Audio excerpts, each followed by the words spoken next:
எதிரோடுங்க மண் அப்புறம் போடும்.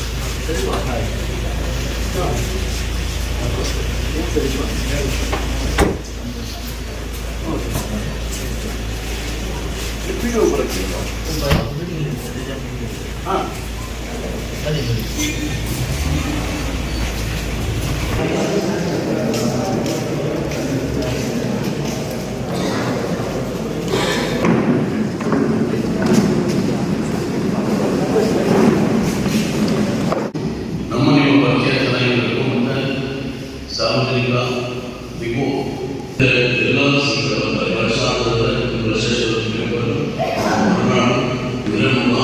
ಪ್ರವಾಸ ನಮ್ಮ ರಾಜ್ಯ ಹೊರ ರಾಜ್ಯದಿಂದಲೂ ಸಹ ಜಾಸ್ತಿ ಆಗುತ್ತದೆ.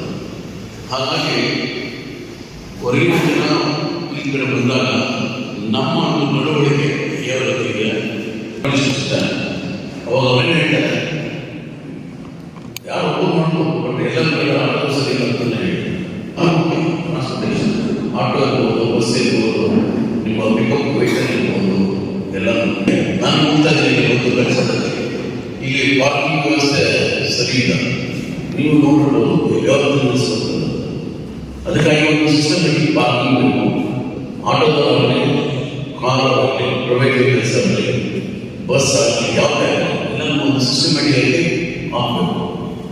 ಅದು ಒಂದು ನಿಮ್ಮೆಲ್ಲ ಮೀಟಿಂಗ್ ಇರ್ತದೆ. ಯಾಕಂದರೆ ಹೆಚ್ಚಿಗೆ ರಸ್ತೆ ಮೇಲೆ ಅಂಗಡಿ ಇರೋದ್ರಿಂದ ಸ್ವಲ್ಪ ಸಿಸ್ಟಮೆಟಿಕ್ ಆಗಿದ್ದರೆ ಸ್ವಲ್ಪ ಸುಗಮ ಸಂಚಾರಕ್ಕೆ ಅನುಕೂಲ ಆಗುತ್ತೆ. ಅದಾದಮೇಲೆ ಮತ್ತೆ ನೀವು ಶಿಸ್ತು ಇರಬೇಕು. ಯಾರು ಚೆಲ್ಲ ಹಾಕಬೇಕು, ಏನಪ್ಪ ಇಷ್ಟು ಸುಸ್ತಾಗಿದೆ ಕೆಲಸ ಅಂತ ಹೇಳ್ಬೇಕು. ಸೊ ಹಂಗಾಗಿ ಏನಾಗ್ತದೆ ಅಂತಂದ್ರೆ ನಿಮಗೆ ಫ್ರೆಂಡ್ಲಿ ನೇಚರಲ್ಲಿ ಫ್ರೆಂಡ್ಲಿ ನೇಚರ್ ತಗೊಂಡು ಮಾಡೋದು. ಸೊ ನಮಗೆ ಜನ ಹೆಚ್ಚಿಗೊತ್ತಂದ್ರೆ ನಿಮಗೆ ಇಲ್ಲಿ ಉದ್ಯೋಗ ಅವಕಾಶ ಜಾಸ್ತಿ ಆಗ್ತದೆ. ನಿಮ್ಮ ಒಂದು ಏಕಡೆ ಅದ್ರ ಜೊತೆಗೆ ನಾವು ಶಿಸ್ತಾಗಿ ಸಹ ಇರಬೇಕಾಗುತ್ತೆ. ಪಾರ್ಕಿಂಗ್ ಮಾಡಬೇಕಾಗುತ್ತೆ, ಪಾರ್ಕಿಂಗ್ ಮಾಡಬೇಕಾಗುತ್ತೆ. ಅದು ಬಿಟ್ಟು ಆಟೋಮೆಟಿಕ್ ನೋಡಿಸಿಲ್ಲ. ಆಮೇಲೆ ಕುದುರೆಮುಖಗಳು ಅಷ್ಟೇ, ಅದು ಒಂದೇ ಬಿಡೋದು.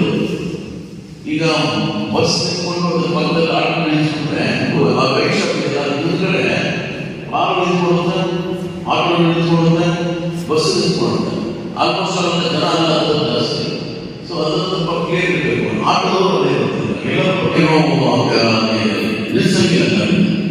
ಸೊ ಅದನ್ನೆಲ್ಲ ವ್ಯವಸ್ಥೆ ಮಾಡಬೇಕೆಂದು ಈಗ ನಮ್ಮ ಅದಕ್ಕೆ ಅವಕಾಶ ಕೊಡಬೇಡಿ. ಮತ್ತು ಯಾರ್ಯಾರಿಗೆ ಲೈಸೆನ್ಸ್ ಇಲ್ಲದೆ ಲೈಸೆನ್ಸ್ ಮಾಡ್ಕೊಳ್ಳಿ. ಅದಾದ್ಮೇಲೆ ನೀವು ಓವರ್ ಲೋಡಿಂಗ್ ಮಾಡಕ್ಕೆ ಹೋಗ್ಬೇಡಿ, ಯಾಕಂದರೆ ನಿಮಗೆ ಬರೋದಿಲ್ಲ. ಮತ್ತು ಮುಂದ್ಗಡೆ ಕೂಡಿಸ್ಕೊಂಡ್ಬಿಡಿ. ಯಾಕಂದರೆ ಮುಂದ್ಗಡೆ ಕೂಡಿಸ್ಕೊಂಡು ಆಟೋದಲ್ಲಿ ಹೋಗಿದ್ದು ನಿಮಗೆ ಇನ್ಕನ್ವೀನಿಯನ್ಸ್ ಆಗುತ್ತೆ. ವಿಷಯದಲ್ಲಿ ನಾವು ಸಣ್ಣ ಪುಟ್ಟ ನಮ್ಮ ಸಮಯ ಪ್ರಜ್ಞೆಯಿಂದ ದೊಡ್ಡ ಅಪಘಾತಗಳನ್ನು ನಾವು ತೆಗಿಬೋದು. ಆಮೇಲೆ ನೋಡಿ ವ್ಯವಸ್ಥೆ ನಾವು ವೆಹಿಕಲ್ಸ್ ನಡ್ಕೊಳ್ಬೇಕಾದ್ರೆ ಸರಿಯಾಗಿ ಕೊಡಬೇಕು. ನಾವೇ ಆಟೋ ಸಂಘದ ಅಧ್ಯಕ್ಷ ಆಗಿದೆ, 100 ಚಿತ್ರ ಆಟೋಗಳಿದೆ. 20 ವರ್ಷ ಆಟೋದ ಅಧ್ಯಕ್ಷ ಆಗಿದೆ. ನನ್ನ ಸಮಸ್ಯೆಗಳನ್ನ ಗ್ರಾಮ ಪಂಚಾಯತಿಗೆ ಮುಗಿಸಿದ್ವಿ. 3-4 ವರ್ಷದಿಂದ ನಾವು ಮಾಡ್ತೇವೆ. 20 ವರ್ಷ 2000 ವರ್ಷದಲ್ಲಿ ನಾನು ಆಟೋ ಮಾಡಿದ್ದೆ. ಅವಾಗ ಒಂದು ಸ್ಟ್ಯಾಂಡ್ ಇದೆ, ಮಾಡಿಸಿದ್ರು. ಈಗ 9 ಕಡೆ ಸ್ಟ್ಯಾಂಡ್ ಆಗಿದೆ. ಇನ್ನೂ 3-4 ಕಡೆ ಸ್ಟ್ಯಾಂಡ್ ಆಗಬೇಕಾಗಿದೆ. ಅದನ್ನು ಮನವಿಯನ್ನು ಕೊಟ್ಟಿದ್ದೀವಿ. ಯಾರ್ಯಾರು ನಿಲ್ಲಿಸ್ತಾರೆ ಅಂತ ಕೊಟ್ಟಿದ್ದೀವಿ. 3 ಆಟೋ ಶಿಫ್ಟ್ ಮಾಡಿ. ಯಾಕಂದರೆ ನಾವು ಅಂಗಡಿ ಭಾಗ ನಿಲ್ಲಿಸ್ತಕ್ಕಂಥದ್ದು, ಹಣ ನಿಲ್ಲಿಸ್ತಕ್ಕಂಥದ್ದು 3 ಆಟೋ ಶಿಫ್ಟ್ ಮಾಡಿದ್ವಿ. ಆಮೇಲೆ ಆ ಲೈಟರ್ ಅಂಗಡಿ ನಿಲ್ಲಿಸ್ತಕ್ಕಂಥದ್ದು 3 ಆಟೋ ಶಿಫ್ಟ್ ಮಾಡಿದ್ವಿ. ಇದು ನಂತರ ಆಮೇಲೆ ಹೊಸದಲ್ಲೂ ನಾವು ಕೇಳ್ಕೊಂಡಿದ್ದೀವಿ ಇಂಥ ಕಡೆ ಕೊಡಬೇಕು ಅಂತ. ಹಾಗಾಗಿ ಇದರಿಂದ ಸಮಸ್ಯೆ ಆಗೋದು ಈ ಥರ ಇದೆ. ಮತ್ತು ನಾನು ಅರ್ಲಿಕಟ್ಟೆನ ಒಂದು ಗ್ರೂಪಲ್ಲೇನೋ ಹಾಕಿದ್ವಿ. ಗ್ರೂಪಲ್ಲಿ ಹಾಕಿದ್ವಿ. ಅದನ್ನು ಹೆಚ್ಕೊಂಡು ನಾವು ನೋಡಿಕೊಂಡೆ, ಗ್ರೂಪಲ್ಲಿ ನೋಡಿಕೊಂಡೇ ಅದಕ್ಕೆ ಈಗ ಎದುರುಗಡೆ ಏನು ಖಾಲಿ ಜಾಗ ಇದೆಯಲ್ಲ ಆಟೋ ಸ್ಟ್ಯಾಂಡ್, ಅದನ್ನು ಕ್ಲೀನ್ ಮಾಡಿಕೊಟ್ಟಿಗೆ ವಿಡಿಯೋ ಸೈಡ್ ಹೇಳಿದ್ವಿ. ಅದನ್ನು ಕ್ಲೀನ್ ಮಾಡಿಕೊಟ್ಟಾಗ ಮಾಡಿಕೊಟ್ರೆ ಅಲ್ಲಿ 13 ಆಟೋ ಅರ್ಲಿಕಟ್ಟೆ ನಿಲ್ಲಿಸ್ತಾರೆ, 4 ಆಟೋ ಅರ್ಲಿಕಟ್ಟೆ ನಿಲ್ಲಿಸ್ತಾರೆ, ಇನ್ನುಳಿದ 9 ಆಟೋ ಆ ಸ್ಟ್ಯಾಂಡಲ್ಲಿ ನಿಲ್ಲಿಸ್ತಾರೆ. ಆಮೇಲೆ ಬೈಕ್ ಪ್ರೈವೇಟೇಷನ್ ಮಾಡ್ತಾರೆ. ಇವ್ರು ಹೋದ ತಕ್ಷಣ ಅವ್ರು ಬಂದು ನಿಲ್ಲಿಸ್ತಾರೆ. ಅವಾಗ ನಿಮ್ದು ಅರ್ಲಿಕಟ್ಟೆ ಸಮಸ್ಯೆ ಕ್ಲಿಯರ್ ಆಗುತ್ತೆ. ಆಮೇಲೆ ದೇವಸ್ಥಾನದ ಇರ್ತಕ್ಕಂಥದ್ದು 4 ಆಟೋ ಬೇರೆ ಗಾಡಿ ನಿಲ್ಲಿಸಲ್ಲ. ನಮ್ಮದು ಪಾರ್ಕಿಂಗಲ್ಲಿ ಅಡ್ಜಸ್ಟ್ ಪಾರ್ಕಿಂಗಲ್ಲಿ ಗಾಡಿ ನಿಲ್ಲಿಸಲ್ಲ. ದೇವಸ್ಥಾನದ ಪಾರ್ಕಿಂಗಲ್ಲಿ ಗಾಡಿ ನಿಲ್ಲಿಸಲ್ಲ. ನಮ್ಮದೇ ದೇವಸ್ಥಾನ ಎದುರು ಪಾರ್ಕಿಂಗ್ ಇದೆಯಲ್ಲ ಅಲ್ಲಿ ಮಾತ್ರ ನಿಲ್ಲಿಸ್ತಕ್ಕಂಥದ್ದು. ಮತ್ತೆ ರಸ್ತೆಗಳಲ್ಲಿ ನಾವು ಆಟೋ ನಿಲ್ಲಿಸಲ್ಲ. ರಸ್ತೆಗಳಲ್ಲಿ ಹತ್ತುವರೆಗೆ ಐದು ನಿಮಿಷ ಬಿಟ್ಟರೆ ಕೆಲಸ. ಹಾಗಾಗಿ ಅವ್ರು ಮಾಡ್ಕೊಂಡು ದೂರದಲ್ಲಿರ್ತಕ್ಕಂಥ ಆಟೋಸ್ಗೆ ನಂಬರ್ಸ್ ಕೊಟ್ಬಿಟ್ರೆ ಗೊತ್ತಾಗ್ಬಿಡುತ್ತೆ. ಕಳಿಸೋ ಆಟೋ ನಂಬರ್ 1, 2, 3, 4 ಅಂತ ಕೊಟ್ಬಿಟ್ರೆ ನಮ್ಮಲ್ಲೊಂದು ರಿಜಿಸ್ಟರ್ ಇರುತ್ತೆ. ನಿಮ್ದು ಆಟೋ ಡ್ರೈವರ್ ಎಲ್ಲ ಲೈಸೆನ್ಸು ಮತ್ತೆಲ್ಲ ನಾವು ಮೇಂಟೈನ್ ಮಾಡೋಕ್ಕಾಗುತ್ತೆ. ಅದನ್ನು ನಾನು ಮಾಡಿಸ್ತೀವಿ. ನೆಕ್ಸ್ಟ್ ಸರ್ವಿಸ್ ರೋಡ್ರಿಗೆ ಹೆಡ್ ಮಾಡ್ತಾರೆ, ಅವಾಗ ಗೊತ್ತಾಗುತ್ತೆ ಯಾವ ಆಟೋ ಅಂತ ನಿಮ್ಮ ಆಟೋ ಬೇರೆ ಆಟೋ ಗೊತ್ತಾಗ್ಬಿಡುತ್ತೆ. ನಮಗೆ ನಮ್ಗೆ ಇತ್ತು ಇದು ಸೀರಿಯಸ್ ಅಂತ ಮಾಡೋದು. ಸೀರಿಯಲ್ ನಂಬರ್ ಕೊಟ್ಟಿದ್ದಾರೆ, ಫೋಟೋ ಕೊಟ್ಟಿದ್ದೀವಿ, ಏನಾದ್ರು ಕೊಟ್ಟಿದ್ದೀವಿ, ಏನಾದ್ರು ಕೊಟ್ಟು ಸೀರಿಯಲ್ ಹಿಂದೆ ಕೊಟ್ಟಿದ್ರು. ಕಂಟಿನ್ಯೂ ಮಾಡಿ ಇನ್ನು ಕಂಟಿನ್ಯೂ ಮಾಡಿದ್ರೆ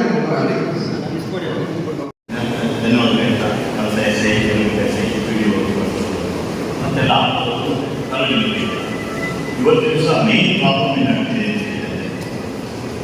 ಬಸ್ ಸ್ಟಾಪ್ ಏನಿದೆ ಅಲ್ಲಿ ಪಬ್ಲಿಕ್ ವೆಹಿಕಲ್ಸ್ ಇಲ್ಲಿ ನಮ್ಮ ಇವರು ಪಾಪ ಲೈಟ್ ಕೊಟ್ಟಿದ್ದಾರೆ. ಇಲ್ಲಿ ನಾವು ಎಸ್ ಪಿಗಾರ ಕಂಪ್ಲೇಂಟ್ ಮಾಡಿದ್ವಿ. ಎಸ್ ಪಿಯಿಂದ ವಾಪಸ್ ಇಲ್ಲಿಗೆ ಹಾಕಿ ಇಲ್ಲಿ ಯಾವ ಆ ಥರ ಆಗ್ತಿಲ್ಲ ಅಂತ ಇಬ್ಬರು ಮುಂದಿನವರು ಎಲ್ಲ ಕೊಟ್ಟಿದ್ದಾರೆ. ಅಂದರೆ ಇಲ್ಲಿ ಮೇನ್ ಗ್ರಾಮ ಪಂಚಾಯತ್ ಎದುರುಗಡೆ ಆ bus stop full public vehicle ಇದೆ. ಅವಾಗ ಏನಾಗುತ್ತೆ, ಬಸ್ಸು ಮಂಜುಗಂಟೆ ಸರ್ಕಲ್ ಹೋಗ್ತಾರೆ. ಪಾಪ ಬಸ್ ಸ್ಟಾಪ್ ಕಾಲು ಸೀದಾ ನಡ್ಕೊಂಡು ಬರ್ಬೇಕಾಗುತ್ತೆ. ಆಮೇಲೆ ಅರುಣಾಪುರಿ ಸೇರಿದರೆ ಅಲ್ಲಿ ಅಷ್ಟು ಪಬ್ಲಿಕ್ ವೆಹಿಕಲ್ಗಳಲ್ಲಿ ಆ ನೇಟ್ ಆಗ್ಬೋದು, ಇನ್ನೊಂದು ಕಡೆ ಆಗ್ಬೋದು, ಎಲ್ಲ ಪಬ್ಲಿಕ್ ವೆಹಿಕಲ್ ಇರುತ್ತೆ. ಅವಾಗ ಏನಾಗುತ್ತೆ, ಬಸ್ ಇನ್ನೊಂದು ಕಡೆ ನಿಲ್ಬೇಕಾಗುತ್ತೆ. ಅದು ತುಂಬ ಪ್ರಾಬ್ಲಮ್. ಹಾಗಾಗಿ ಅಲ್ಲಿ ಯಾವುದೇ ಬೇರೆ ವೆಹಿಕಲ್ ಪಾರ್ಕಿಂಗ್ ತುಂಬ ತೊಂದರೆ ಆಗುತ್ತೆ. ಅಂದರೆ ಪ್ರೈವೇಟ್ ವೆಹಿಕಲ್ ನೋ ಪಾರ್ಕಿಂಗ್ ಮಾಡಬೇಕು. ಅದೇ ನೋ ಪಾರ್ಕಿಂಗ್ ಮಾಡಬೇಕು. ನೋ ಪಾರ್ಕಿಂಗ್ ಬೋರ್ಡ್ ಹಾಕಿದ್ರೆ ನೀವು ರೀಸನ್ ಬರೋಲ್ಲ. ಅಲ್ಲಿ ಪೇಂಟಿಂಗ್ ಮಾಡ್ಕೊಂಡು ಪ್ರಾಬ್ಲಮ್ ಏನಾಗಿದೆ ಅಂದರೆ ನಾನು ನೋಡ್ಕೊಂಡು ಪಾರ್ಕಿಂಗಲ್ಲಿ ಗಾಡಿ ಹಾಕಲ್ಲ ಸರಿಯಾಗಿ ಅರ್ಧಕ್ಕೆ ಮುಂದೆ 4 ಕಡೆ ಮಿಕ್ಸ್ಡ್ ಆಗಿರುತ್ತೆ. ಸೊ ಅವಾಗ 2 ವೀಲರ್ ಹೋಗಿ ಬರೋಲ್ಲ. ನಾವು ಪಾರ್ಕಿಂಗ್ ಮಾಡಿಬಿಟ್ಟು ಪಾರ್ಕಿಂಗಿಂದ ಹೊರಗೆ ಬಂದು ನಾವು ಫೈನ್ ಹಾಕ್ತೀವಿ. ಸೊ ಅವಾಗ ಜನ ಪಾರ್ಕಿಂಗ್ ಇಲ್ಲೊಂದು ನಿಮ್ಮ ಗ್ರಾಮ ಪಂಚಾಯತ್ ಎದುರಿಗೆ ಅಲ್ಲಿ ಒಂದು ದಿವಸ ನಮ್ಮ ಬಸ್ ಸ್ಟಾಪ್ ಅಲ್ಲಿ ಪಿಕಪ್ ಮಾಡಿದಾಗ ಈಗಲೂ ಹೋದ್ರೆ ಗೊತ್ತಾಗಲ್ಲ. ಅಂದರೆ ಫುಲ್ ವೆಹಿಕಲ್ ಇರೋದು ಅಲ್ಲಿ ಏನಾಗುತ್ತೆ, ಎಲ್ಲ ಬಂದು ಅಲ್ಲೇ ನಿಲ್ಬೋದು. ಅಲ್ಲಿ ನಾವು ಬಸ್ ನಿಲ್ಸಿಕ್ಕೆ ಪರಿಸ್ಥಿತಿ ಅದು ಒಳಗೆ. ಆಮೇಲೆ ಕನ್ಸರ್ಟ್ ಟೌನ್ ಲಿಮಿಟಲ್ಲಿ ಯಾವುದೇ ವೆಹಿಕಲ್ ಬೈಕ್ ಆಗ್ಬೋದು, ಬಸ್ ಆಗ್ಬೋದು, ಆಟೋ ಆಗ್ಬೋದು 20ರಿಂದ 30 ಕಿಲೋಮೀಟರ್ ಸ್ಪೀಡ್ ಲಿಮಿಟ್ ಮಾಡಲೇಬೇಕು. ಯಾಕೆಂದರೆ ಬೈಕು ತುಂಬ ಸ್ಪೀಡು, ಜೊತೆಗೆ ಈ ಮೊಬೈಲ್ ಇಟ್ಟು ಡ್ರೈವ್ ಮಾಡಿ ಅದು ಸ್ಪೀಡ್ ಲಿಮಿಟು ಬಸ್ಸು ಆಟೋ ಯಾವುದೇ ವೆಹಿಕಲ್ 30 ಕಿಲೋಮೀಟರ್ ಟೌನ್ ಮಾಡಲಿಕ್ಕೆ 30 ಕಿಲೋಮೀಟರ್ ಸ್ಪೀಡ್ ಹೊಂದಿಗೆ ಮಾಡಿ. ಯಾಕೆಂದರೆ ನಾನು ನೋಡ್ತಿರ್ತೀನಲ್ಲ, ನಾವು ಜಾಗದ ಹೋಟೆಲ್ಗೆ ಓವರ್ಟೇಕ್ ಮಾಡ್ತಾರೆ, ಅದು ನಮಗೆ ಹೆದರಿಕೆ ಆಗ್ತದೆ. ಅದೊಂದು ಆಗಬೇಕು. ಆಮೇಲೆ ಅಕಸ್ಮಾತ್ ಹಿಂಗಡೆ ಕೂಡ ಅಲ್ಲ ಈ ಕಡೆ ನಾವೇ ವೆಹಿಕಲ್ಲು 2 ಸತಿ ನಿಲ್ಲಿಸಿರ್ತಾರೆ. ನಮಗೆ ಅನಿಸಿರುತ್ತೆ ಪಾಪ ಇವರು ಹೆಂಗೆ ಕಾಣಿಸ್ತಾರೆ ಡ್ರೈವಿಂಗ್ ಮಾಡ್ತಾರಂತ. ನಾವು ಅಪ್ರೂವ್ ಆ ಕಡೆ ಹೋದಾಗ ಕಾಣ್ತಿರುತ್ತೆ, ಈ ಕಡೆನೂ ನಿಂತಿರ್ತಾರೆ, ಈ ಕಡೆ ನಿಂತಿರ್ತಾರೆ.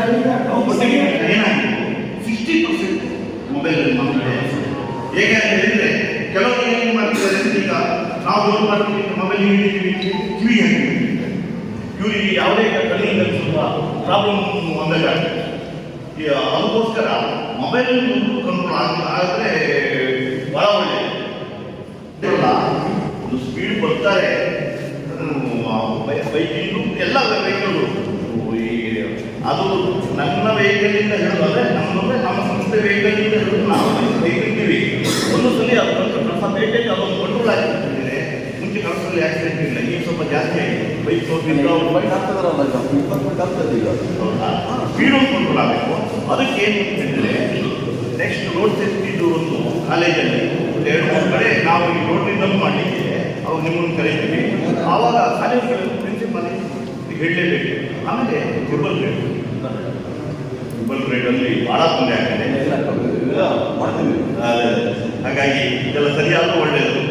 ಯಾಕೆಂತ ಹೇಳಿದರೆ ಬಿಡಿ, ಕೆಲವು ಆಟೋ ನಾವು ನಿಮ್ಮ ಆಟೋದವರಲ್ಲಿ ಕೆಲವರು ಆಟೋದಿದ್ದಾರೆ ತುಂಬ ರ್ಯಾಶ್ ಅಂತ ಹೇಳಿದರೆ ಈಗ ಸಾರ್ವಜನಿಕರಿಗೆ ಹೆಸರು ಹೇಳಿ ಬೇಜಾರಾಗ್ಬೋದು. ತುಂಬ ಹ್ಯಾಕ್ ಬರ್ತಾರೆ ಅಂತ ಹೇಳಿದರೆ ಬಸ್ಸನ್ನ ನಮ್ಮ ಕಾರು ನಾನು ನೋಡ್ತಿರ್ತೀನಿ 40 ಇದ್ದಾಗ ಬೇಗ ನಾವು ಆ ಕಾರನ್ನು ನೋಡ್ಬೇಕು. ಅದು ನಿಮಗೇನು ಹೇಳಿದ್ದೀನಿ ಸುಮಾರು ಇಲ್ಲ, ಅದ್ರ ಬಗ್ಗೆ ನಾನು ಈಗಲೇ ಅದ್ರ ಬಗ್ಗೆ ಮಾತಾಡಿದ್ದೇನೆ. ಪ್ರತಿ ಮೀಟಿಂಗಲ್ಲೂ ನಾವು ಮಾತಾಡ್ತೀವಿ. ನೀವೇನು ವಿಚಾರ ಹೇಳಿದ್ರಲ್ಲ, ನೀವು ವಿಚಾರ ಹೇಳಿದ್ರೆ ಅರ್ಧ ಗಂಟೆಗೆ ನಮ್ಮ ಎಲ್ಲರನ್ನೂ ಕರೆದು ಈಗಲೇ ನಾನು ಮಾತಾಡಿದ್ದೀನಿ ಆ ವಿಚಾರದಲ್ಲಿ. ಸಾರ್ವಜನಿಕರಿಂದ ನಾವು ಇಷ್ಟು ಒಳ್ಳೆ ಹೆಸರು, ಅದರಿಂದ ನಾವು ಏನೋ ಒಂದು 5-6 ಜನ ಸ್ಪೀಡ್ ಓಡಿಸಿ ಅದು ನೀವೇ ಹೇಳಿದ್ರಂತಲೇ ಹೇಳಿದೆ. ಬಾಲಕೃಷ್ಣ ಭಟ್ ಫೋನ್ ಮಾಡಿದರೆ ಕೆಲವು ಈ ಸಂಸ್ಥೆ ಬೇರೆ ಬೇರೆ ಪಾತ್ರರು ಬಂದು ಸ್ಟೇಜ್ ಕೇರ್ ಮಾಡಿ ಪಿಕಪ್ ಮಾಡ್ತಾರೆ. ಅಂದರೆ ಬಸ್ ಎದುರು ಜನ ಪಾಪ ಇವರೆಲ್ಲ ಬಂದು ಆ ಥರ ಪಿಕಪ್ ಮಾಡಬಾರ್ದು ಅಂತ ಹೇಳಿ ಇವರೆಲ್ಲ ಸೇರಿ ಯಾರು ನೀವೇ ಅಲ್ಲ ಎಲ್ಲ ಸೇರಿ ಈ ಥರ ಪಿಕಪ್ ಮಾಡಬಾರ್ದು ಕಂಪ್ಲೇಂಟ್ ಬೇರೆ ಮಾಡಿದ್ದಾರೆ. ಅಂದರೆ ಎಂಗೇಜ್ ಮಾಡಿ ಪಿಕಪ್ ಮಾಡಬಾರ್ದು, ನಾನು ಕಂಪ್ಲೇಂಟ್ ಕೊಡಬೇಕು ಅಂತ ಅವರೇ ಕೊಟ್ಟಿದ್ದಾರೆ. ಅಂದರೆ ಆ ಥರ ಸರ್ಕಾರ ಇದೆ. ರ್ಯಾಶ್ ಓಡಿಸೋದ್ರಿಂದ ಒಂದು ವೇಳೆ ನಿಮ್ಗೆ ಆಟೋದಲ್ಲಿ ನಾನು ಹೇಗೆ ಹೇಳ್ತೀನಿ, ನಮ್ಮಲ್ಲಿ ಯಾರು ಆಫೀಸ್ಗೆ ಬಂದು ನೀವು ನಮ್ಗೆ ತಿಳಿಸಿ. ಯಾಕೆ ಅಂತ ಹೇಳಿದರೆ ಟೋಟಲು ನಮ್ಮ ತೊಂದರೆಗಿಂತಲೂ ರ್ಯಾಂಕ್ ತೊಂದರೆ ಆದ ಆ ಫೀಲಿಂಗ್ ನಮ್ಗೆ ಆಗತ್ತೆ. ಅದು ಸರಿಪಡಿಸಬೇಕು. ಅದಕ್ಕೋಸ್ಕರ ಇದು ಬಂದಿದ್ದಾರೆ.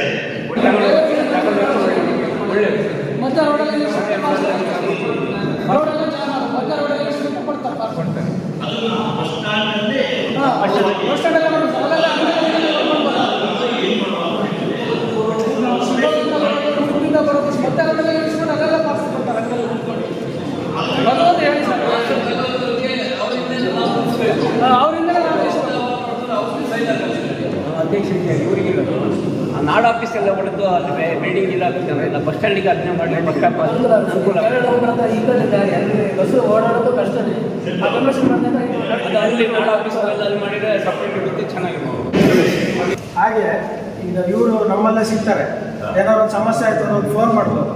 ಅದೇ ಗೌರ್ಮೆಂಟ್ ಬಸ್ನವ್ರನ್ನ ಅವರು ಕೆಲವರು ಸಿಕ್ಕಾಪಟ್ಟೆ ರ್ಯಾಶು, ರೂಟ್ ಬಿಹೇವಿಯರು ನಿಮ್ಗೆ ಗೊತ್ತು, ಎಲ್ಲ ಕಡೆ ಕಂಪ್ಲೇಂಟ್ ಬರ್ತಾ ಇದೆ. ಮತ್ತು ಇನ್ನೊಂದು ಅವರು ಸಂಜೆ ಬಂದಮೇಲೆ ಪಾರ್ಕಿಂಗ್ ಮಾಡ್ತಾರೆ ಪೊಲೀಸ್ ಸ್ಟೇಷನ್ ಪಕ್ಕದಲ್ಲಿ. ಒಂದು 5-6 ವರ್ಷ ಹಿಂದೆ ಒಂದು ಆಕ್ಸಿಡೆಂಟ್ ಆಗಿತ್ತು, ಲಿಂಗರಾಜ್ ಅವ್ರ ಆಕ್ಸಿಡೆಂಟ್. ಆವಾಗ ಇವರೆಲ್ಲ ಸೇರಿಬಿಟ್ಟು ಒಂದು ಇದೆಲ್ಲ ಕೊಟ್ವಿ. ಆವಾಗ ಪೊಲೀಸರು ಒಂದು 2-3 ತಿಂಗಳು ಅಲ್ಲಿ ಬಸ್ ನಿಲ್ಲಿಸೋದನ್ನು ನೋಡಿದ್ದೀನಿ. ನೋಡಿ ನಾನು ಹೇಳಿದ್ದೀನಿ, ಸ್ಟೇಷನ್ ಅಕ್ಕಪಕ್ಕ ಬಸ್ ನಿಲ್ಲಿಸ್ಬಾರ್ದು, ಹೋಗ್ಲಿ ಬರಲಿ ಪಾರ್ಕಿಂಗ್ ಮಾಡಬಾರ್ದು. ಅದನ್ನು ವ್ಯವಸ್ಥೆ ಮಾಡ್ತೀನಿ. ಯಾಕಂದ್ರೆ ಅದನ್ನು ನೋಡಿ ನನಗೆ ಅನಿಸ್ತದೆ, ಯಾಕಂದರೆ ನಿಮ್ಮಲ್ಲಿ ಲೆಫ್ಟ್ ಹೋಗೋದಿಲ್ಲ, ರೈಟ್ ಹೋಗೋಕ್ಕಾಗಲ್ಲ. ಮತ್ತು ಈ ಕಡೆಯಿಂದ ವಾಪಸ್ ಕುದುರೆಮುಖಕ್ಕೆ ಹೋಗಲು ಹೋಗಬಾರ್ದು. ಅದು ಸಮಸ್ಯೆ ಇದೆ. ಅದು ನನಗೆ ಗೊತ್ತಿಲ್ಲ, ನಾನು ಹೇಳ್ತೀನಿ ಸಮಸ್ಯೆ ಮಾಡ್ತೀನಿ. ಇನ್ನು ಬಸ್ ತಿಳಿಸ್ಬೇಡಪ್ಪ ಸರ್. ಮತ್ತು ನಾವು ವರ್ತಕರು ಮಹಾವೀರ ನಮ್ಮಲ್ಲಿ ಏನಾಗ್ತಿದೆ ಅಂದರೆ ಒಂದಷ್ಟು ರಿಕ್ಷಾದವ್ರು ಇದ್ದಾರೆ. ಈಗ ನಾವು ಗಾಡಿ ತಗೊಂಬಂದ ತಕ್ಷಣ ಹಣ ಗಾಡಿ ನಿಲ್ಲಿಸ್ತೀರ ತೆಗಿತೀವಿ. ಕೆಲವರು ತೆಕ್ಕೊಡ್ತಾರೆ, ನಾವು ಗಾಡಿ ನಿಲ್ಲಿಸ್ತೀವಿ.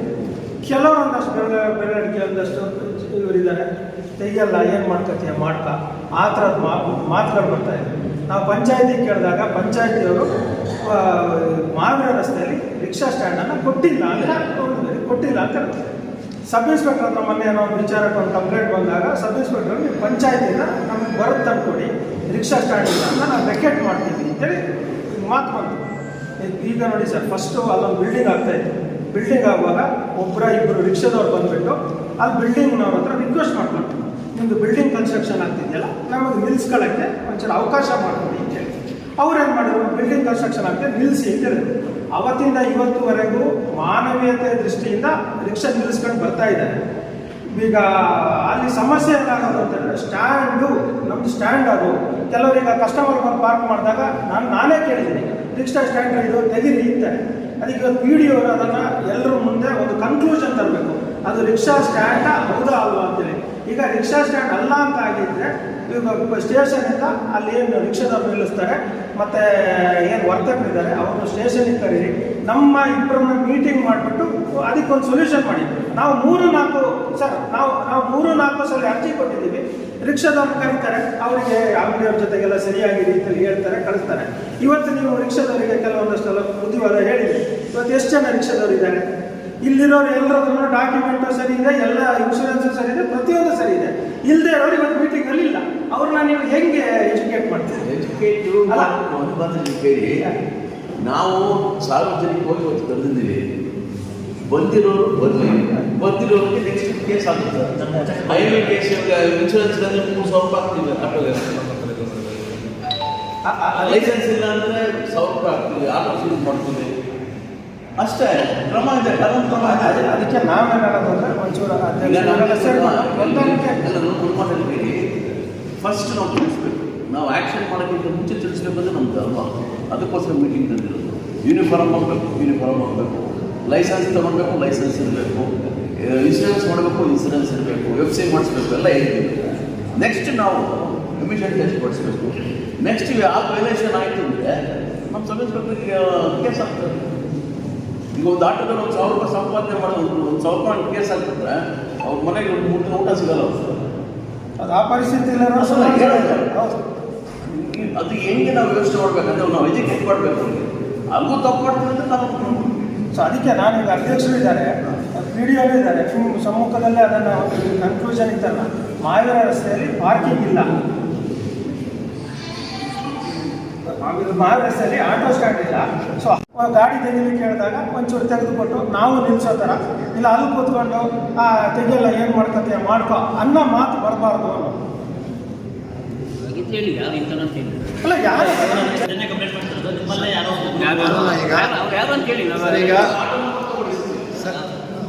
ಎಲ್ಲರೂ ತೆಗಿದ್ರೆ ಸರ್ ಅವ್ರ ವಾಟ್ಸಪ್ ನಂಬರ್ ಕೊಡು. ಅಲ್ಲ ಅವ್ರ ನಂಬರ್ ಇದೆ. ಇಲ್ಲಿ ಸಮಸ್ಯೆ ಏನಾಗುತ್ತೆ ಅಂದರೆ ಪ್ರತಿಯೊಂದಕ್ಕೂ ನಾವು ಮಕ್ಕಳ ಥರ ಅಲ್ಲ, ಬಟ್ ಇದನ್ನೊಂದು ಕನ್ಫ್ಯೂಷನ್. ಯಾಕಂದರೆ ಅದು ಸ್ಟ್ಯಾಂಡ್ ಇಲ್ಲದೆ ಇರೋದ್ರಿಂದ ನೀವು ಅಂಗಡಿಯವ್ರ ಜೊತೆ ಹೊಂದಾಣಿಕೆ ಮಾಡಿಕೊಂಡು ನಿಲ್ಲಿಸಿ. ನಾವು ನಮ್ಮ ಕಸ್ಟಮರ್ ಬಂದಾಗ ಅಥವಾ ನಮ್ಮ ಗಾಡಿ ಬಂದಾಗ ಗಾಡಿ ತೆಗೆದು ಬಿಟ್ಕೊಡೋದು, ಒಂದು ಅಂಡರ್ಸ್ಟ್ಯಾಂಡಿಂಗ್ ಮಾಡ್ಕೊಂಡು ನಿಲ್ಸ್ಕೊಂಡು ಹೋಗೋದು, ನಮಗೇನು ಸಮಸ್ಯೆ ಇಲ್ಲ. ಅಂಗಡಿ ಐಟಮ್ ತೆಗಿಯಲ್ಲ ಅಂತ ಹೇಳ್ತಿಲ್ಲ, ಅದು ತೆಗಿದೆ ಉಲ್ಟಾ ಮಾಡ್ಕೊಂಡವರು ಇದ್ದಾರೆ. ಅದನ್ನು ಇದಕ್ಕೆ ಇಟ್ಕೊಂಡು ಈಗ ಅಲ್ಲಿ ಆಟೋ ಸ್ಟ್ಯಾಂಡ್ ಇಲ್ಲ ಅಂತ ಹೇಳ್ದಂಗೆ ಕೇಳಿ ಅಂಡರ್ಸ್ಟ್ಯಾಂಡ್ ಮಾಡ್ಕೊಂಡು ಹೋಗಿ ಆಟೋ ಕಸ್ಕೊಂಡು ಹೋದ್ರಿಂದ ಸಮಸ್ಯೆ ಆಗಲ್ಲ. ಗಲಾಟೆ ಮಾಡ್ಕೊಂಡು ಹೋದ್ರೆ ಏನಾಗುತ್ತೆ? ಈಗ ಆಟೋ ಸ್ಟ್ಯಾಂಡಿನ ಇದು ಮಾಡಿದ್ದೆಲ್ಲ ಪಿ ಡಿ ಒ ಹತ್ರ ದಾಖಲಾತಿಗಳಿದೆ, ಆಯಿತಾ? ನಮ್ಗೆ ಅವ್ರಿಗೆ ಸಮಸ್ಯೆ ಆಗಲ್ಲ. ಆ ಸಮಸ್ಯೆ ಉದ್ದೇಶನೇ ನಾವು ಪಿ ಡಿ ಒ ಹತ್ರ ಎಚ್ ಪಿ ಪೆಟ್ರೋಲ್ ಬಂಕ್ ಹತ್ರ ಮಾಡಿಕೊಟ್ರೆ ನಮ್ದು ಅಲ್ಲಿಂದ 4-5 ಆಟ ಅದನ್ನು ಮಾಡಿದ ತಕ್ಷಣ ಅವ್ರ ಸಮಸ್ಯೆಗೆ ಬಗ್ಗೆ ಈ ರೀತಿನೇ ಮಾಡಬೇಕು, ಆ ರೀತಿನೇ ಮಾಡಬೇಕು ಅಂದರೆ ಆಗಲ್ಲ. ಸ್ವಲ್ಪ ಅನುಸರಿಸ್ಕೊಂಡು ಹೋಗಬೇಕಾಗುತ್ತೆ. ಇಲ್ಲ, ಯಾರೋ ಒಬ್ಬರು ಮಾಡ್ತಾರೆ ಹೋಗಬೇಕು. ಅದು ಆಯ್ತು, ಹೇಳಿದ್ವಿ. ನೆಕ್ಸ್ಟ್ ಸಮಸ್ಯೆ ಫೋನ್ ಮಾಡಿ ಇವತ್ತು ಹೇಳಿದ್ರೆ ಅಧ್ಯಕ್ಷರಿದ್ದಾರೆ, ಇವರಿದ್ದಾರೆ, ಎಲ್ಲರೂ ನಾನು ನಮ್ಗೆ ಫಸ್ಟೇ ಅವ್ರ ಸಮಸ್ಯೆನ ಫಸ್ಟೇ ನಮ್ಗೆ ಹೇಳಿದೆ. 12 ಆಟೋ ನಾನು ಶಿಫ್ಟ್ ಮಾಡಿದ್ದೆ ಆಲ್ರೆಡಿ. 12 ಸಾಹೇಬ್ರಿಗೆ ಗೊತ್ತಿದೆ. 12 ಆಟೋನ ಶಿಫ್ಟ್ ಮಾಡಿ ನಿಮಗೆ ಫೋನ್ ಮಾಡಿ ಹೇಳಿದ್ದೆ ನಾನು, ಎಲ್ಲ ಕಡೆದು ಏನೇನು ಸಮಸ್ಯೆ.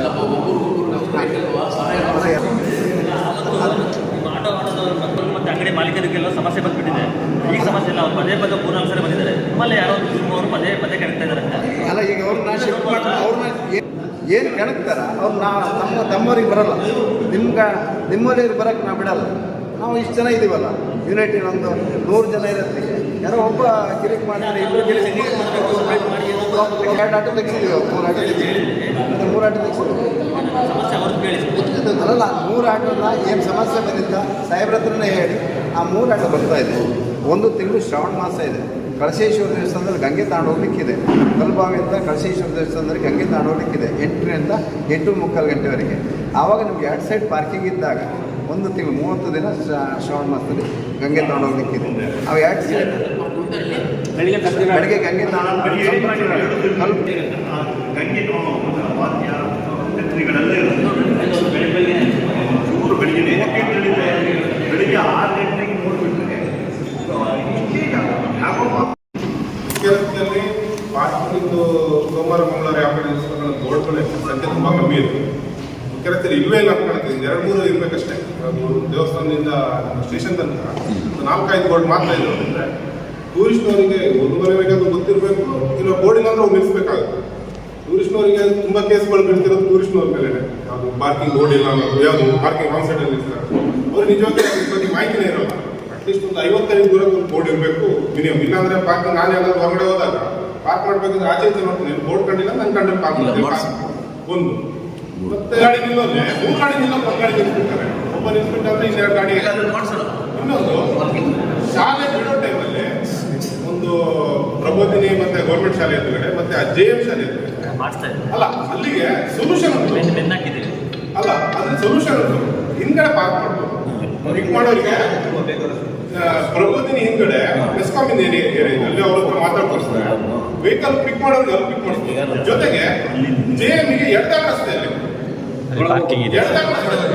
ಪಾರ್ಕಿಂಗ್ ಇದೆ. ಯಾಕಂದ್ರೆ ಲಾಂಗ್ ಹೋಗೋದು ಇನ್ನೊಂದು 100 ಮೀಟರ್ ಹೋಗೋದು ಬಾರಿದ ಡಿವೇ ಆಗುತ್ತೆ. ಬಟ್ ರೋಡಲ್ಲಿ ಆ ಟೈಮಲ್ಲಿ ಸಿಕ್ಕಾಪಟ್ಟೆ ಸಮಸ್ಯೆ ಬರ್ತದೆ. ಜೊತೆಗೆ ಹಿಂದೆ ಮಾವಿನ ರಸ್ತೆ ಒಂದಾಗಿ ಸರಿ ಈಗ ಅಟ್ಲೀಸ್ಟ್ ಹೆವಿ ಇರೋ ಟೈಮಲ್ಲಿ ರಶ್ ಇರೋ ಟೈಮಲ್ಲಿ ನಾವು ಅದನ್ನ ಯೂಸ್ ಮಾಡಿದ್ದೀವಿ. ಈಗ ಮಾವಿನ ಸರ್ಕಲ್ ಸ್ಟೇಷನ್ ತನಕ ಒಂದೇ ಆಗಿತ್ತು. ಈ ಕಡೆಯಿಂದ ಎಂಟ್ರಿ ಮಾತ್ರ ಆ ಕಡೆಯಿಂದ ಇರಲಿಲ್ಲ. ಆ ಕಡೆಯಿಂದ ಮಾವಿನ ರಸ್ತೆಯಲ್ಲಿ ಸುತ್ತೋಡ್ಕೊಂಡು ಬರಬೇಕಿತ್ತು. ಅದು ಯಾವಾಗ ರಸ್ತೆ ಹಾಳಾಯಿತು ಮಾವಿನ ರಸ್ತೆ ಅದ ನಂತರ ಪಾರ್ಕಿಂಗ್ ಒಂದೇ ಈಸಿ ಆದೇಶನೇ ಆಗಿದೆ.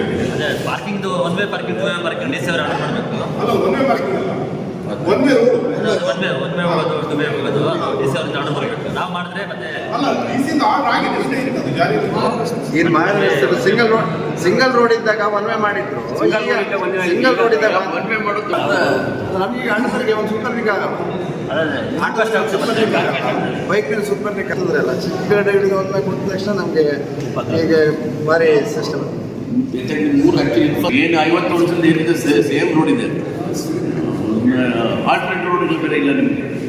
ಇರೋದು ಒಂದೇ ಮಾಯಾವಿ ರೋಡ್ ಯಾವುದಿಲ್ಲ ರೋಡ್ ಇದೆ. ನಿಮ್ಮ ಪಾರ್ಕಿಂಗ್ ವ್ಯವಸ್ಥೆ ಮತ್ತೆ ಎಲ್ಲ ವೆಹಿಕಲ್ಗಳು ಹೋಗ್ಲಿಕ್ಕೆ, ಸಾರ್ವಜನಿಕರಿಗೆ ತಿರುಗಾಡಲಿಕ್ಕೆ, ಮಕ್ಕಳಿಗೆ ಎಲ್ಲ ವ್ಯವಸ್ಥೆಗಳು ಸರಿ ಇರ್ತವೆ. ಈ ಹಿಂದೆ ಒಂದು ವ್ಯವಸ್ಥೆ ಇತ್ತು, ಅದು ಜಾರಿಯಲ್ಲಿ DC ಅವರ ಆದೇಶ ಆಗಿ ಜಾರಿಯಲ್ಲಿ ಆ ರಿಪೇರಿ ಮಾಡುವುದಕ್ಕೆ, ಆ ಮಾವಿನ ರೋಡಿನ ರಿಪೇರಿ ಮಾಡುವುದಕ್ಕೆ ಅದು ನಿಲ್ಲಿಸಿದ್ದಾರೆ ಒಂದು. ಅದರಿಂದ ದಯವಿಟ್ಟು ಮುಂದೆ ಜಾರಿ ಆಗಲೇಬೇಕು. ಇಲ್ಲದಿದ್ದರೆ ಸಾರ್ವಜನಿಕರಿಗೆ ತೊಂದರೆ ಆಗುತ್ತೆ, ಶಾಲಾ ಮಕ್ಕಳಿಗೆ ತೊಂದರೆ ಆಗುತ್ತೆ. ಪ್ರವಾಸಿ ವಾಹನಗಳು ಯಾವಾಗ ಬರ್ತವೆ ಯಾವಾಗ ಹೋಗ್ತವೆ ಅಂತ ಗೊತ್ತಾಗುತ್ತೆ. ಒನ್ ವೇ ಇದೆ, ಒನ್ ವೇ ಬೋರ್ಡ್ಗಳಿದೆ. ನಮ್ಮ ಪೊಲೀಸ್ನವರು ಕರೆಕ್ಟ್ ಆಗಿ ಈಗ ಕೆಲಸ ಮಾಡ್ತಿದ್ದಾರೆ.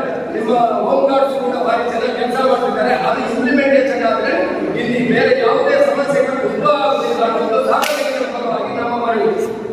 ನಿರ್ಣಯ ಆಗಿದೆ, ಅದನ್ನು ಜಿಲ್ಲಾಧಿಕಾರಿಗಳಿಗೆ ಕಳಿಸಿ ಜಿಲ್ಲಾಧಿಕಾರಿಗಳಿಂದ ಆದೇಶ ಮಾಡಿಕೊಂಡು ನಾವು ಇದನ್ನು ಮಾಡಬೇಕಾಗುವುದು ನಮ್ಮ ಮನವಿ. ನೋಟಿಫಿಕೇಶನ್ ಇದೆ ಆಗಿತ್ತು ಸರ್, ಹಿಂದೆ ಇದ್ದಾಗ ಮಹಾವೀರ ರೋಡಿನ ಸಂದರ್ಭಕ್ಕೋಸ್ಕರ ನೋಟಿಫಿಕೇಶನ್ ಇದ್ರೆ ನಾವು ದಯಮಾಡಿ ಅದನ್ನು ಮಾಡಿದ್ವಿ. ಅದರಷ್ಟು ಒಳ್ಳೆಯ ಕೆಲಸ ಯಾವುದೂ ಇಲ್ಲ. 5 ವರ್ಷದಿಂದ ಅಲ್ಲೊಂದು 150 ಅಂಗಡಿ ಇದ್ದಾವೆ.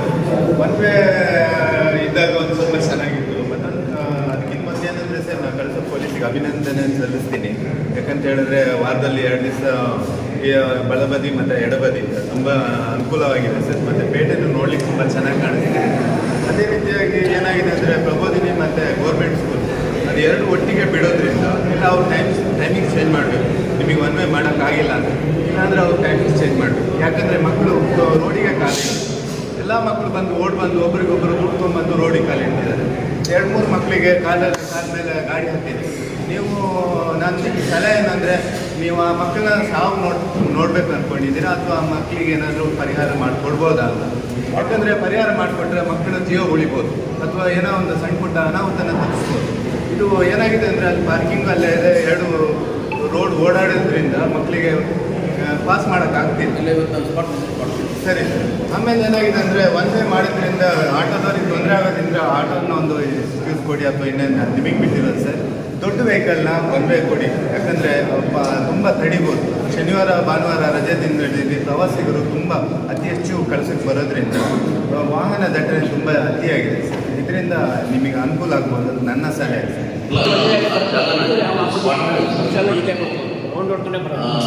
ಇದು ಮೀಟಿಂಗ್ ಆಗಿದ ತಕ್ಷಣ ನಾನು ಸ್ಪಾಟ್ ಇನ್ಸ್ಪೆಕ್ಷನ್ ಮಾಡ್ತೀನಿ. ಮಾಡಿ ಕ್ರಮ ತಗೋಣ. ಈ ಒನ್ ವೇ ನೋಟಿಫಿಕೇಶನ್ ಅಂತ ಅವರು ಹೇಳಿದ್ದಾರೆ, ಅದನ್ನು ನಾನು ಚೆಕ್ ಮಾಡ್ತಾ ಇದ್ದೆ. ನಾನು ಬಣ್ಣಲ್ಲಿ ನೋಡಬೇಕು ಹೋಗ್ಬಿಟ್ಟು ಅವರಿಗೆ ಇಂಟರ್ವ್ಯೂ ಮಾಡಿ ಸರ್. ಇರೋದು 3 ವರ್ಷದಲ್ಲಿ ಕೆಲಸ ತುಂಬ ಶಿಸ್ತು. ಇವತ್ತೇನಾದರೂ ನಾವು ಶಿಸ್ತು ಕಾಣ್ತೀವಿ ಅಂದರೆ ಇವಾಗ ಬಂದಿರೋ ಸಬ್ ಇನ್ಸ್ಪೆಕ್ಟರಿಂದ ಸರ್. ಅವಾಗ ಸಮಸ್ಯೆಗೆ ಆಟೋ ಮಾಲೀಕರು ಮತ್ತು ಆಟೋ ಚಾಲಕರು ಅದು ಬಿಡಬೇಕು. ನಮ್ಮದೇ ಸ್ಟ್ಯಾಂಡೇ ನಾವು ಒಬ್ಬೊಬ್ಬರು ಸ್ಟ್ಯಾಂಡ್ ಸೇಲ್ ಮಾಡುವಂಥ ವ್ಯವಸ್ಥೆ ಇದೆ ಕೆಲಸದಲ್ಲಿ. ಓಪನ್ ಆಗೋದು ಅದು ತಪ್ಪು. ಸ್ಟ್ಯಾಂಡ್ ಪಂಚಾಯತ್ ಏನು ತೋರಿಸ್ತೀರೋ ಅದು ಇಲ್ಲ. ಆಟೋ ಕೊಡ್ಬೇಕಾದ್ರೆ ವಿತ್ ಸ್ಟ್ಯಾಂಡ್ ಕೊಡುವಂಥ ವ್ಯವಸ್ಥೆನೂ ಅದು ಇದೆ.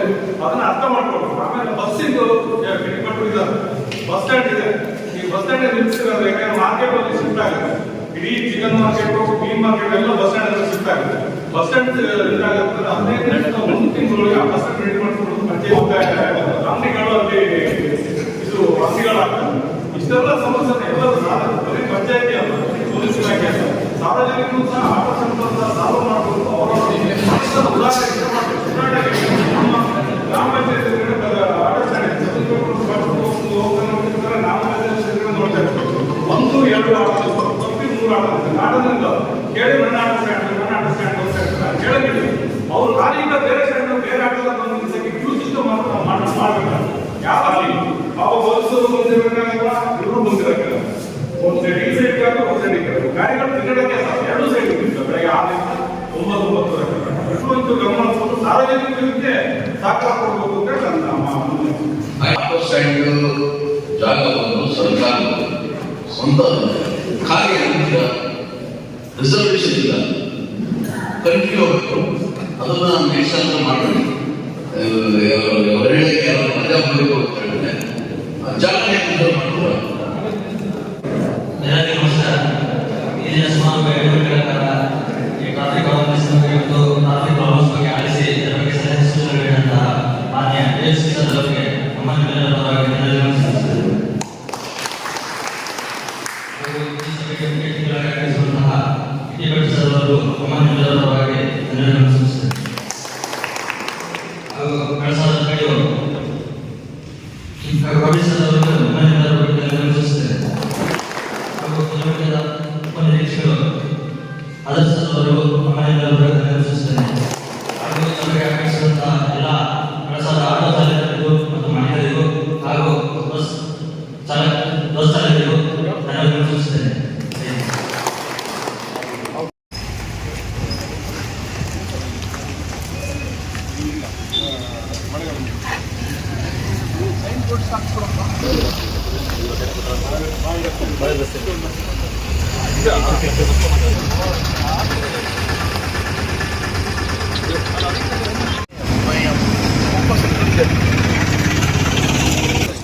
ಕ್ಲೀನ್ ಮಾಡ್ಕೊಳ್ಬೋದು, ಅಲ್ಲೇ ಬಿಟ್ಬಿಡ್ಬೋದಲ್ಲ.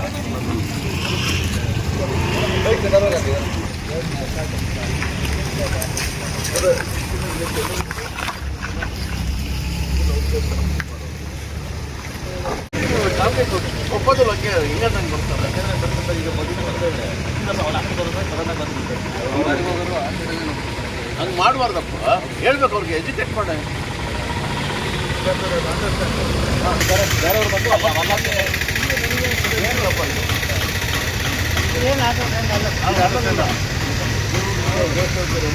ಆಗ್ತಾರಲ್ಲ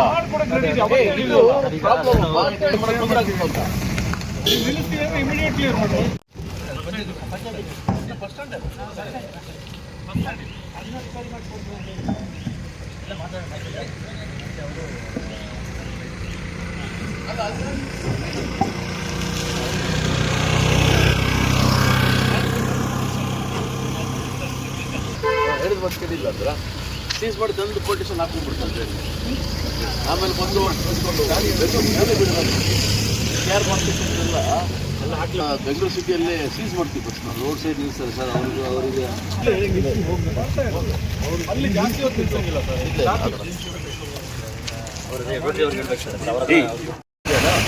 ಅದು ಸ್ವಲ್ಪ ಇದು ನೋಡಿ ಹೇಳಿ ಆ ಥರ ಏನು ಮಾಡಲ್ಲ.